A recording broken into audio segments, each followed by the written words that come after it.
আম ফলে গাছের উপর, কুমড়ো ফলে চালে, সোশ্যাল মিডিয়া আবালে ভরা, এই অনন্যার মতো বালে। আম ফলে গাছের উপর, কুমড়ো ফলে চালে, তোর মতন আবাল প্রথম কান্না করে পচা নর্দমা আর খালে। অনন্যার একাধিকবার বিয়ে, একাধিক ছেলের সাথে সম্পর্ক, এমনকি রাহুলদার সাথেও অন্যরকম সম্পর্ক, এমনকি প্রদীপের সাথে সবকিছু হয়ে গেছে। আর খুলবো রাহুলের মুখোশ। আরে বাড়া, তুই তো আমার গরিবের বউকেশ বকছি না, তাই সত্য তোকে সন্ধান করতে বলেছে, তাই না? ভিডিওতে তোমাদের সবাইকে সুস্বাগত। সো বেসিক্যালি গাইস, আজকের ভিডিও কি নিয়ে হতে চলেছে তোমরা থাম্বনেল, ট্রেলার, টাইটেল সবকিছু দেখি তো বুঝেই গেছো। সো বেসিক্যালি গাইস, আজকের ভিডিওটা হতে চলেছে আমাদের কাঞ্চন মল্লিকের স্ত্রী, এই না আমাদের রাহুল আর শালী অনন্যাকে নিয়ে। তুই কি বিয়ে আর প্রেমের ইন্সপেক্টর নাকি? তোর নিজের লাইফে আগে কি চলছে সেটা তো দেখ বাঞ্চল। জানি না মেয়ে নিজের লাইফে কটা বিয়ে করবে, কটা প্রেম করবে, সেটা তার একান্তই ব্যক্তিগত ব্যাপার। এতে তোর চুল ছিঁড়ে কোনো লাভ নাই ভাই। ঠিক বলেছেন। এমবিএ নিয়ে যখন তোর এতই জ্ঞান, তো আয় একটু তোকে তোর জ্ঞানটা ফিরিয়ে দিই রোস্টিং এর মাধ্যমে। তো তোমরা যারা ধৈর্য ধরে বসে আছো তারা একটু শান্ত থাকো, আর যারা কোমরে বেল্ট পরে আছো তারা কোমরে বেল্টটা হাতে খুলে নাও, কারণ আজ এই সৌনকের 14 নামের রোস্টিং এর ভিডিওগুলো পুরো পেছন মারবো। আসো খেলবো, খেলা হবে, খেলা হবে।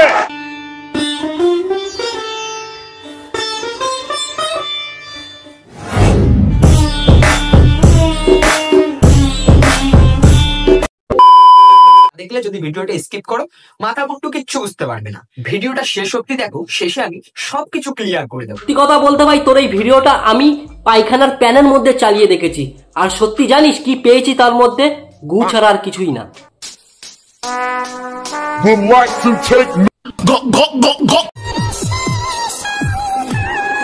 শেষ সম্বল? না, শেষ সম্বল হলে তো ব্যবসা চলবে না, ব্যবসার অনেক দূর এগিয়ে নিয়ে যেতে হবে। সত্যি কথা বলতো, এই যে এত ব্যবসা নিয়ে জ্ঞান মারাচ্ছিস, সারা জীবন দালাল হয়ে থাকবি নাকি রে? আরে দিদি ভাই, ওটাই ওর পরম ধর্ম। না অনন্যা, যদি মরণ হয়ে যায় তাহলে তো এই ব্যবসা বেশি দিন চলবে না, কারণ তুমি যা শুরু করেছো পাবলিক আজকে জানলে, যারা লাস্ট পর্যন্ত ভিডিওটা দেখবে তারা যে তোমার কি হাল করবে সেটা কিছুক্ষণ পর তুমি নিশ্চয়ই বুঝতে পারবে। যারা শেষ অব্দি ভিডিওটা দেখেছে তারা অনন্যার কি করবে জানি না, কিন্তু তোর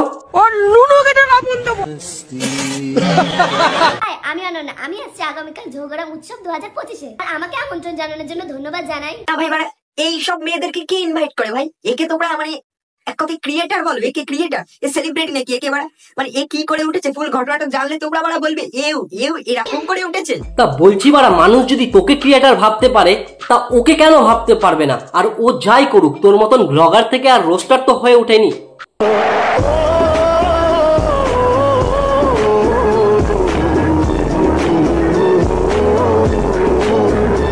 হাট চোদ না।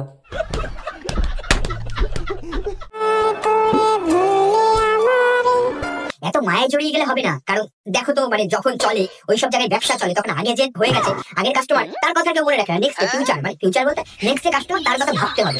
তোকে কি দালাল কমিটির প্রধান নির্বাচক করেছে নাকি সবাই?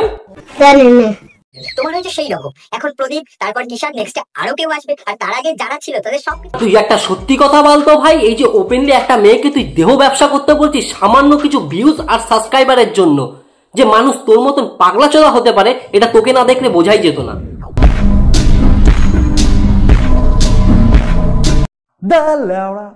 এমনকি রাহুলের চ্যানেলে নেই, এমনকি ওর ইনস্টাগ্রাম চ্যানেলে কোনো জায়গায় নেই। মানে আর সব থেকে বড় কথা হলো অশিক্ষিত চোদা, ওটা ইনস্টাগ্রাম না, ওটা ইনস্টাগ্রাম। আর বাড়া, আমি কাকে বলছি? দালালেরা কি আর কোনোদিনও শিক্ষিত হতে পারে? প্রোফাইল থেকে, নিউজ ফিড থেকে, সোশ্যাল মিডিয়া থেকে সবকিছু রিমুভ করে দেওয়া যায়, বাট একবার চরিত্রে যে জিনিসটা লেগে যায় না, সেই জিনিসটা কখনো ওই রিমুভ করা যায় না। এটা ইনস্টাগ্রাম প্রোফাইল না বা ফেসবুক প্রোফাইল না। আমিও তোকে সেটাই বলতে চাই ভাই, আজকে আমি তোকে যেই ট্যাগটা দেবো না, তুই জীবনে সাবান দিয়ে ঘষে ফেললেও মুছতে পারবি না। দালাল।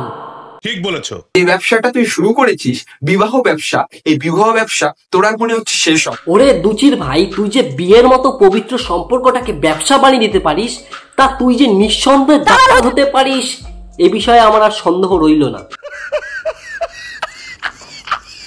প্রথম থেকে শুরু করি অনন্যার, আমাদের, সেই তোমাদের, আমাদের, তোমাদের, আরে কেনা কে চাতে হো, প্রিয় দিদির কেচ্ছা কাটা। হ্যাঁ ভাড়া, দালালটা স্ক্রিপ্ট ভুলে গেছে।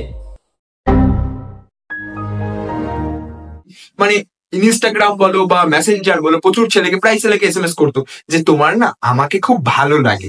আমি যতদূর জানি মেয়েরা সাধারণত এই কাজগুলো করে থাকে না। তুই তো নিজের দোষগুলো অন্য লোকের উপর চালিয়ে দিয়ে সামান্য কিছু ফেক ভিউজ আর সাবস্ক্রাইবার কামানোর চেষ্টা করে যাচ্ছিস। তবে এমনি করে কতদিন চলবে? একবার অশোকনগরে একটা জঙ্গলে একটা ছেলের সাথে ধরা পড়েছে। এবার ওখানকার পাবলিকরা মানে ওই যে জঙ্গল মে মঙ্গল। কেন রে বাড়া, তোর কাছে লিঙ্ক আসেনি বলে তুই কি আফসোস করে যাচ্ছিস? তা ভাই তোকে একটা ক্লিয়ার কাট আমি কথা বলতে চাই, রোস্টিংটা কবে বাংলার পানু হয়ে গেল যে তুই ওইগুলো নিয়ে ঘাটাঘাটি করছিস? একবার ডিপলি চিন্তা করতো, এটা কি মানা যায়? প্লিজ আমাকে ক্ষমা করে দাও প্লিজ। তাহলে বোঝো অনন্যা কেমন জাতের মেয়ে, মানে অনন্যার কেমন চরিত্র।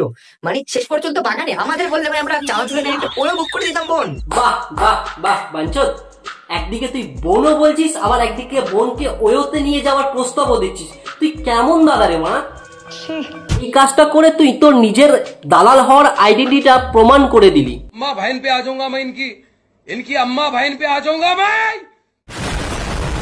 যারা যারা চেনো না তারা মানে জেনে রাখো যে এটা প্রদীপের দিদি, যে অনন্যার সাথে রিলেশনে ছিল তার এটা দিদি হয়। মানে এই দিদিটার বিয়ে হয়ে গেছে। এবার ওই নূপুর বলে যে দিদি, ওই দিদিটার ছেলের বার্থডে ছিল। এবার ছেলের বার্থডেতে অনন্যার সাথে নূপুরদির একটা মানে আলাদা একটা সম্পর্ক ছিল। তো সেই হিসাবে নূপুরদি অনন্যাকে ইনভাইট করেছিল ওই বার্থডেতে। এবার বার্থডেতে অনন্যা আসে। এবার অনন্যা বার্থডেতে আসার পরে মানে নূপুরদিকে বলে এটা কি তোমার ভাই হয়? তখন নূপুরদি বলে হ্যাঁ এটা আমার ভাই হয়। তারপরে নাম্বার চেয়ে বসে। এবার নাম্বার যখন চেয়ে বসে তখন ফেসবুক ইনস্টাগ্রামে এখান থেকে মানে এসএমএস করে কনভারসেশনের মাধ্যমে নাম্বারটা নেই। এবার ভাই সব বাওয়াল কি এই বার্থডে থেকেই শুরু হয়? ভাই তো তোর মিথ্যা গল্পটাকে আজ আমি লজিক দিয়ে প্রমাণ করে দেবো যে তুই মিথ্যে কথা বলছিস, সাজানো গল্প লোককে শোনাচ্ছিস সামান্য কিছু ভিউজ পাওয়ার জন্য। শোন ভাই মন দিয়ে, যে চুরি করবে সে কোনোদিনও বাড়ির লোককে জানাবে না যে আমি তোমার বাড়িতে চুরি করতে যাই। ঠিক তেমনই অনন্যার কাছে যখন সোশ্যাল মিডিয়া নামক বস্তুটা আছে, সে কেন দিদির কাছ থেকে নাম্বার চাইতে যাবে বড়া? নূপুরদি এটা দিতে অস্বীকার করার পরে মানে তারপরে বলছি ভাই তোর ভাট বকাটা একটু বেশি হয়ে গেল না? তোর আর আমার পাড়ার কালুর মধ্যে পার্থক্য কোথায় তুই জানিস? তোরা দুজনেই অকারণে ঘেউ ঘেউ করিস।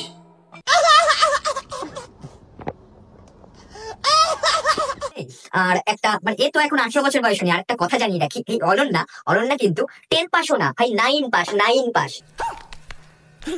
মানে কক্ষর গোমাংস এখনো মারা বয়স হয়নি, তার ভিতরে এইসব করে বেড়াচ্ছে। 9 পাস, এখনো মাধ্যমিক পাশে হয়নি ভাই। একটা ফিটারে দেবো মারা, দুধ খাবি, এখনো দুধ খাওয়ার বয়স, দুধের দাঁত আছে না। তুই ওর বাবা মা, না তুই ওই পাড়ার সিসিটিভি কাকিমা। তুই যে এই কাজগুলো ওদের হয়ে করছিস এগুলো তোর কাজ না, এগুলো ওই পাড়ার কাকিমার বাবা মার কাজ। আর তোকে একটা সিরিয়াস কথা বলছি ভাই, দালালিটা কবে বন্ধ করবি? এখনই যদি তুই বন্ধ না করিস তাহলে একদিন তুই গাঁদার ঘাড়ে চলে যাবি আর তোকে কেউ ধরতে পারবে না। আপনি ছিল দেন তারপরে আসল বিষয়ে আসি আমি। সো হঠাৎই একদিন ঘটলো সেই ঘটনা। একটা স্টোরির মতো লাগছে না? চলো একটু শুনে, একটু ধৈর্য ধরে শোনো। বাড়া রাহুলের মুখোশ পাড়া, রাহুল কেন অনন্যার মুখোশ পাড়া, সবার মুখোশ করবো বাড়া টেনে। ভাই তুই সারা ভিডিও জুড়ে হেগে গেছিস আসল কথা আসল কথা আসল কথা, কিন্তু সারা ভিডিও প্রথম থেকে শেষ অবধি আসল কথাটা আর কেউ জানতে পারলো না, শুধু তোর 14মোটাই লোকে দেখে গেল। সময় পালিয়ে বিয়ে করলো, তাও ওদের বাড়ি পিছনের গেট দিয়ে। চলো এটা আমাদের রাহুলের মুখ দিয়ে শুনে নি। তো সাইডে গেট আছে আমাদের ওই বাড়ি, এক সাইডে ঠাম্মা থাকে, ঠাম্মার গেট আলাদা আর হচ্ছে বা আমার গেট আলাদা। ঠাম্মার গেট দিয়ে বেরিয়ে দেখলে এই রেকর্ডিং এ রাহুলই বলে দিল যে পিছনের দরজা দিয়ে, ঠাকুমার কি বাড়ির পিছনের দরজা দিয়ে এরকম মানে গেট দিয়ে পালিয়েছে। তো তোমরা শুনে এলে। ভাই তুই সত্যিই পারিস বটে। ওই ক্লিপে কি কোথাও বলেছে যে পালিয়ে গেছে? আরে মানুষ বোকা দোচা হতে পারে, কানা দোচা না, যদিও সেটা তোর অডিয়েন্সের কাছে সম্ভব। মানে ডিভোর্স হয়েছে কিনা সবকিছু তোমাদের মনে প্রশ্ন যাচ্ছে, সবকিছু বুঝতে পারছি, বলবো। এবার একদিন হঠাৎ প্রদীপ দেখে নিল রাহুলের সাথে ইন্টু পিন্টু যে চ্যাট হয়, এক কথায় ইন্টু পিন্টু চ্যাট। তোমরা বুঝতে পারছো তো? মানে শাড়ির সাথে ওইসব চ্যাট বুঝতে পারছো। তারপরে একটু ওইসব ফটো এসব হয়ে গেছে, এইসব ফটো সবকিছু দেখতে পাই রাহুলের সাথে, সবকিছু প্রমাণ করবো। ভাই তুই এই যে এইভাবে রোস্টিং এর নামে রেপ কালচার প্রমোট করছিস, এটা তুই বন্ধ কর। আর এই একটা মেয়েকে যদি তুই মেন্টালি ধর্ষণ করলি সেটা তো সবাই বুঝে পেরে গেছে, কিন্তু তাও জানি না কেন মানুষ বোকাদোচাই হয়ে রয়ে গেছে। মানুষ যদি আসল সত্যটা বুঝতে পারতো তাহলে সন্দীপ ঘোষের জায়গায় তোর ফাঁসির দাবি করতো এতক্ষণে। তোর ভিডিওর মাধ্যমে নিজের বোনকে ওই যাওয়ার প্রস্তাব দিচ্ছিস, একটা মেয়েকে মেন্টালি ধর্ষণ করছিস, এগুলো তুই বন্ধ কর ভাই, নাহলে কোন দিন গাদার গানে চলে যাবি। প্রমাণ করে চালিয়ে যাচ্ছিস মিথ্যা গল্পের ভণ্ডামি, প্রমাণ করে চালিয়ে যাচ্ছিস মিথ্যা প্রেমের ভণ্ডামি। পাবলিক তোর বুঝে গেছে আসল কি চোদনামি। সত্যি কথা বলছি, আমার ভিতর থেকে একটা কথা বলছি, ডোরেমনের যদি টাইম মেশিনটা আমার কাছে থাকতো না, একটা সময় আমি পিছনে গিয়ে একটা জায়গায় আমি ক্যাচাল বাঁধিয়ে দিয়ে আসতাম, তাহলে আজকে আর এই ব্যর্থতা আমাদের দেখতে হতো না। ইউ নো হোয়াট আই মিন।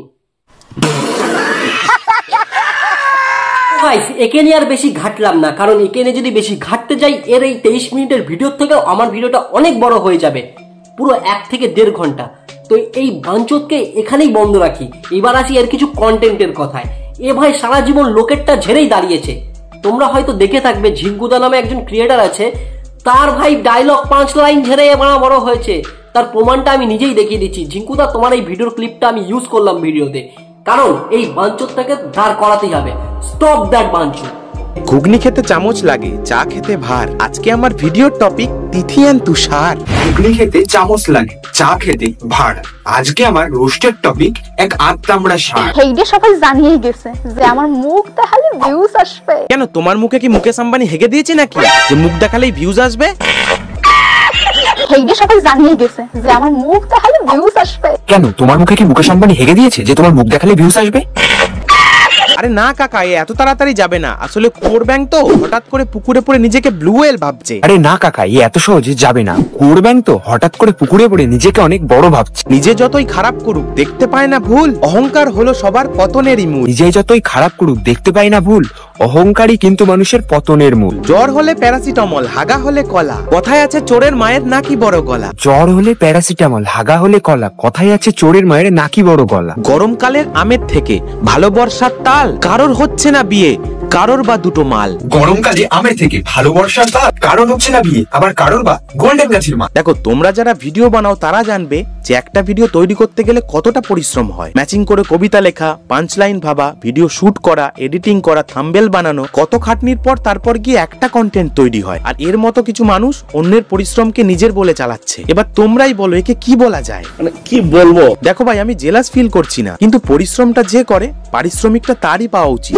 অন্য কারণ। আজকের ভিডিও এই পর্যন্ত। ভিডিওটি ভালো লাগে like comment share and subscribe করে দিও। ভিডিও যদি পার্ট 2 চাও তোমাদের জন্য আমি বানাতে রাজি আছি, কারণ এই বাঞ্চতটাকে আমার সহ্য হচ্ছে না। তো দেখা হচ্ছে নেক্সট ভিডিওতে। তাড়াতাড়ি খুব চ্যানেলের নেক্সট ভিডিও চলে আসবে। চ্যানেলটা সাবস্ক্রাইব করে ঘন্টাটা বাজিয়ে দিও, বেল নোটিফিকেশনটা অন করে দিও, যাতে নতুন আপডেট তোমরা তাড়াতাড়ি পাও। আর দেখা হচ্ছে নেক্সট ভিডিও। সিরিয়াসলি।